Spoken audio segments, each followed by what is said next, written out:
We have just received the information that Ukraine started a counterattack in the city of Vovchansk, Kharkiv region. Well, at least for now, it is the attempt of the Ukrainian counterattack. The fights are happening just right now. We have the information about it from the Ukrainian sources as well as from the Russian sources. So they're really in desperate because the last night was really devastating for them. Lots of their supplies and units were hit by HIMARS, General-Res Standard missiles, but still it is fine to reach even Belgorod city if Russia has some of the bases out there. Yes, they do have, and now Ukraine tries to advance. So this is just one of the Russian channels, Russian military bloggers. They share the information which is more or less correct compared to the Russian mainstream media propaganda. They confirm that they saw Ukrainian side advancing in Vovchansk and Liptsi. HIMARS are actively used to work in the border territory, so the territory of Russia, Russian Federation, and are used successfully. So we have some sort of the game change right now. We have a breakthrough for Ukraine to defend its territory. It's nothing to do with offensive action. No,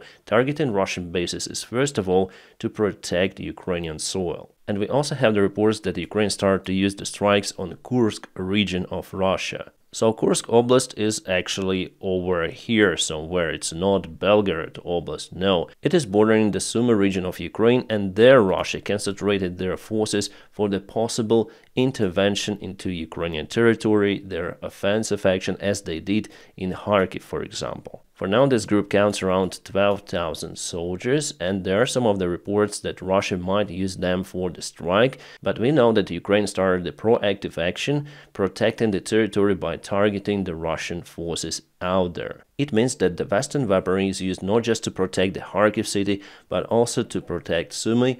Those are absolutely good news.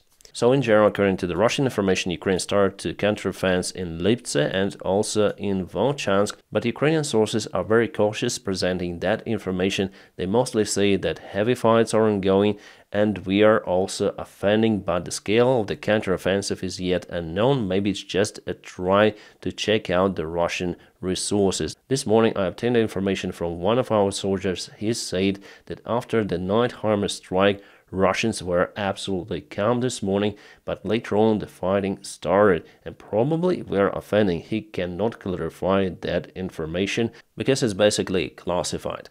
Hello my friends and welcome, my name is Dennis and this is the latest update from Ukraine. Now the most heavy fights are happening in Chasiv Yar, not far away from Bakhmut. Russia tries to push Ukrainian forces and we have some of the interesting image from the place. The Deep State military map published the information that Russians crossed the channel, so the river in one of the places, which is really far away from the front lines, well more than a kilometer for sure, and just a single Russian unit was spotted. Their MTLB or something. How it was able to get there, I'm out of clue. And yes, it crossed the channel and continued its movement. Probably Russians just lost. You may see the word Russia written on the vehicle, and sorry I cannot show you all of the image. This vehicle was just ambushed by Ukraine, but it was done very late as for me, because it crossed 1 kilometer from the front line. I think they just misdirect themselves and went to the Ukrainian controlled territory and were annihilated, if we may use this term. So just for you to understand the picture, this is Chasiv Yar, this is the actual front line. They moved from the place, crossing all of the Kalinovka village, crossing the channel, and only here they found their end. It also shows that all of that is mainly the gray area. There are no any forces, so Russians hesitate to go. Well, it was their mistake with a single vehicle, but nevertheless, our forces are mostly presented over here, I think nearby with artillery, with FPV, targeting Russians, and Russians are also far away from the city itself. Well, they entered some of the buildings in this area with their infantry forces, but still with their main heavy vehicles, no. Guys, if you want to support the job that I do here daily, filming YouTube videos for you, you may join my Patreon page. It is available with my personal link in the video description just below. Thank you so much for your awesome support. The drone fights also continue. For example, this is the Russian Zala surveillance drone, which was found by our FPV drone right in the skies. Zala drone is very capable. It may fly for more than 50 kilometers away from the operator. Russia constantly uses those for their long-range surveillance missions behind the front line. They were even spotted in Dnipro city. Then Russia targeted the military airfield and also the airfield of the small air club. Also 3 months ago we saw the images of the HIMARS being attacked by the Russian Iskander ballistic missiles as well as Patriot. All of that was filmed on this Zala drone. It's very hard to detect it, and I think it was pure luck that our drone operator saw the drone in the skies and decided to hit it. Well, it was a successful strike. One more Russian surveillance drone, Orlan 10, was hit in the same way. Orlan 10 is also very capable, but Zala is more capable. So those are the remains of the Russian drone. They have many of the Orlan 10s. They constantly improve those drones. They use now better cameras. The Ukrainian intelligence and many of the media sources are saying that Russia is still capable to obtain Western-made technologies for their military production, usually via the third countries like Kazakhstan, Kyrgyzstan and Turkey. Also, China supplies lots of the technological stuff to Russia, including the drone parts. Today, Russia published the evidence of the Ukrainian HIMARS strikes on their military bases. They present some of the debris of the missiles. So for sure, experts say that it is HIMARS rocket artillery shells. You may see marking everything and obviously cluster grenades. Again, Russia is using their strategic aviation, Shahed drones and many more of the stuff to hit Ukrainian infrastructure. The last night they used everything of that. Well, the Shahed drones and cruise missiles were mostly shut down. However, the high-speed ballistic missiles hit their targets. At least 2 of the ballistic missiles were launched from Crimea, so Russia uses this peninsula as their base, and they hit the biggest dam of Ukraine, Dnipro gas. It looks like that, and it definitely holds lots of the water. If Russia destroys this dam somehow, all that water would just strike the Zaporizhia nuclear power plant, which is located down the stream. This is the Zaporizhia city, this is the dam itself. You can see the road goes just on top of the dam. There is also a hydroelectric power plant, which is now not working because Russia already hit it many of the times. It's totally destroyed. But now the dam itself is closed, so the alternate way for logistics is to use the Horditsa island with one more bridge. So with its strikes on this infrastructure, I think that Russia wants to disturb the connection between the parts of Ukraine, the eastern side and the central one, which is divided by Dnipro River. The good thing that the dam is really robust and it's not that easy to ruin it. And not far away from Zaporizhia, there is Energodar Zaporizhia nuclear power plant. So without the dam, water potentially might go to this big reservoir and damage the station. Historically, the dam has already been destroyed 2 of the times. The first time it happened in 1941, then Soviet army retreated from the place under the pressure of the German army, so they blown up the dam. Later on, Germans restored the dam, but they blew it in 1944, then they retreated from the place under the strikes of the Soviet army. But by that time, there was no any Zaporizhia nuclear power plant on the way of the water. So now the circumstances could be different. But again, the construction is really robust. I don't think that Russia has enough tools to completely ruin the dam. Yes, they might damage it significantly, but the complete destruction is possible by using tactical nukes or the internal explosions like it was done by Soviets or Germans. Sometimes I get the question about the positions of the Ukrainian defense lines. Well, one of the analytics analyzed the satellite images and he publishes this map. The resolution is not good, but in general you may find out the defense lines of Ukraine. They are showing in cyan color over here. As you can see, probably the most defended area is on the south, but the combination of the small defense lines give quite total good defense on the eastern side of Ukraine as well. And this is the Kharkiv city. Yes, it has some sort of the defense, and here is the main defense line. It touches Lipsy over here and goes after Vovchansk city, and the border goes like this. So mainly there were no any defense lines on the way of the Russian strike. That is why they were successful at 2 of the points, but now they were totally stopped. Russia struggles with their army men because of the significant losses.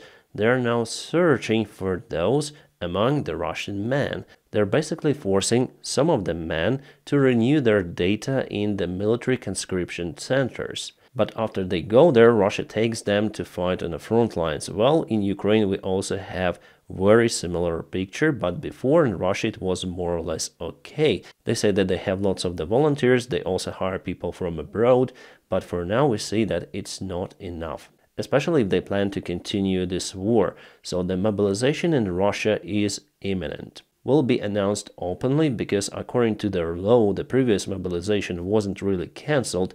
Putin just said that, okay, just stop, it's over, but on a paper, it's not. There were some of the videos even in Moscow showing how Russia hunts for the army man. Plus they reformed all of their mobilization structure. It is now easy to take Russian men to the Russian army.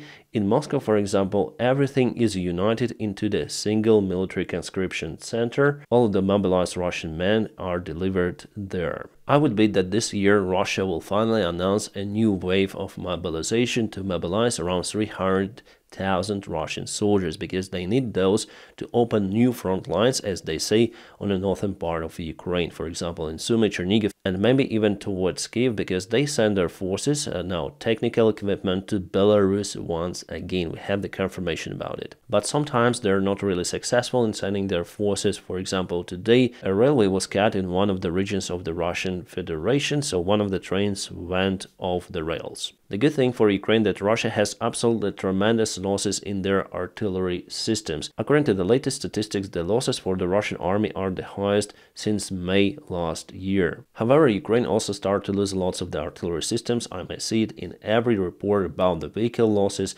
and sometimes Ukraine loses even more systems compared to Russia. It happened during the intervention of the Russian army into the Kharkiv region. Then they used lots of the Lancet drones, and definitely they're very effective against our artillery. But in general, Russia has more number of losses. Ukraine now makes some of the decoys of, for example, M777 artillery system, and as you can see, sometimes Russia wastes their Lancets on that stuff. Russia totally demolishes Ukrainian cities with their artilleries, the cities which are very close to the front lines, like for example Vovchansk in the Kharkiv region. You may see the satellite image, it's mostly grounded, and here, for example, as the comparison, Donetsk city, which has been occupied by the Russian Federation since 2014, and there we're saying that Ukraine was bombing them for 8 years. Just compared to all those images, and you may send it to everyone who would say that Ukraine bombed or bombs Donbass. No, it's not true. Here is what Russian barbarian regime does. Well, kind of the strange policy from Ukrainian officials. They want to take part of the emergency servicemen to serve in Ukrainian army, but we need them to basically rescue people from the Russian shelling. And I know that there are also in lack of people in that niche. 28 years ago, Ukraine had signed the infamous Budapest Memorandum. Ukraine gave up all of the nukes to Russia, it cut all of its strategic bombers, and some of them also were sent to the Russian Federation. 4 of the countries signed the agreement: Russian Federation, Boris Yeltsin; the United States of America, Bill Clinton; from UK, I don't remember, and Kuchma, the president of Ukraine by that time. And this is the Budapest Memorandum itself, just a very small document. It takes a couple of the pages, as you can see. My opinion, and I think that it is true, that Ukraine gave up nukes for the toilet paper with all of those signatures. This document doesn't worth anything, and if you open it, you may find, just Google Budapest Memorandum. With the first link you may find it. So why is it a bullshit document? Because all those countries, so what they would do in case of the escalation, so all of those countries, including Ukraine, will consult. So they will start the consultation in the event a situation arises, which arises the question concerning these comments about the protection of Ukraine, let's say. So this document, you may say, obligates, but it doesn't do even that, for consultation. No protection, no response, nothing. Consult. That's the only outcome. In this document you may also find that the independence and the sovereignty of the existing borders of Ukraine will be respected by all of those states. that no one will use their weaponry against Ukraine, but only in form of the self-defense, as Russia says that it is using now the weapons against Ukraine to defend the Russian territory, which is absolute nonsense. So for Russia, all of that is just a fiction. There is no responsibility for that listed in this document. So what might happen if some of those countries would strike Ukraine with their weaponry, as Russia did because they signed the agreement to? No responsibility, this document was nothing. As we see now, it was a very big mistake for Ukraine to give up the nukes. You may say that it was dangerous for Ukraine to keep nukes because of the corruption, etc. by that time, but no, the army was functioning quite well in the 90s. If our partners were so worried about the case, they might send their inspectors to Ukraine or take part in handling the Ukrainian weaponry, with Western or even Russian specialists for everything to be very transparent. As an example, North Korea now has nukes. Is it dangerous? Damn yes. Iran is planning to get nukes or maybe even got the nukes. Is it dangerous? Oh yeah. So I think that for Ukraine, which is pro-Western country, it wouldn't be dangerous at all. But in that case, Russia wouldn't strike Ukrainian territory. You may blame our Western allies as well, but I wouldn't do so because finally Ukraine agreed on the terms. Ukraine is responsible. Ukraine put its signature, our president. So our elite, including President Kuchma, is guilty. Probably they received tons of money for it personally. But for Ukraine itself, it was a very bad move. Kind of the interesting interview of Zelensky, which he gave to Guardian. There he spoke about Donald Trump. Zelensky told about the possibility for Donald Trump to be the next United States president. Definitely it exists. So presumably in that case, if Trump wants to trade Ukrainian territories for temporary peace with Russia, Trump is going to be a president loser of the United States. Zelensky told about it openly. President loser. Why does he think like that? Because Trump probably is going to block all of the military support for Ukraine, plus convince other allies to stop supporting in that way to push Ukraine for some sort of the peace talks with Russia. And Zelensky told about this possibility in interview openly. But Zelensky said that 100% he is sure that Russia will break this peace deal or ceasefire, whatever. They will strike Ukraine once again with much better army. They will have enough time to rebuild it, but by that time Ukraine will struggle under this huge pressure and without the proper military support from the allies. In that case, Trump will fail with his policy and he will become a president loser, showing that the United States is weak, and other regimes like Iran and China, North Korea will do their stuff openly without being afraid of the United States. Obviously, Putin is not a trustworthy person, and I also think that there should be no deals with Putin until the Russian regime changes. The only proper way to finish this war is to apply very robust sanctions on Russia, tremendous sanctions, and also send more weaponry to Ukraine. That's it, two of the things that might make the Russian regime to collapse in the future. But in case military support stops completely, Russia would establish their government, their puppet government in Ukraine, and also occupy the part of Ukrainian territory or maybe all of the Ukraine, because you just can't fight with that strong enemy